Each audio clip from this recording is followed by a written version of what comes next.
chapeuzinho vermelho.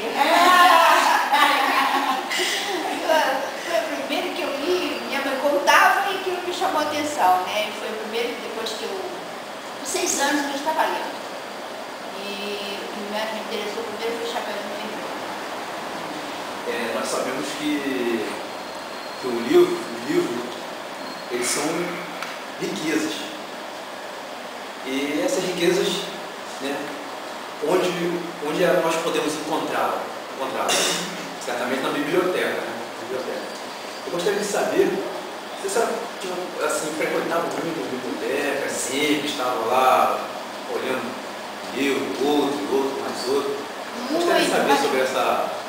Muitas bibliotecas públicas, geralmente, né, as grandes bibliotecas são... Eu comecei biblioteca, aqui hoje já tem ali na rua Rio Grande do Sul, biblioteca pública, todas e quaisquer bibliotecas eu sempre frequentei muito.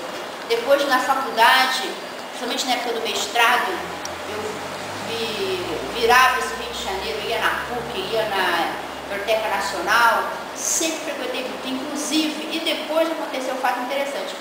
Quando eu fiquei viúva, eu morava numa casa bem grande. Eu tinha uma sala biblioteca na minha casa. Meu marido era médico, também tinha fanatismo por leitura e estudo. E só que aí eu vim morar aqui num apartamento, não quis mais morar numa casa grande. Eu tive que desfazer daqueles livros. Muitos eu doei para bibliotecas as quais eu tinha visitado, né?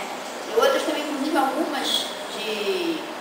A coleção São Tomás de Aquino, a obra de São Tomás de Aquino, foi lá para São Bento. Eu lá para o Ferro Céu.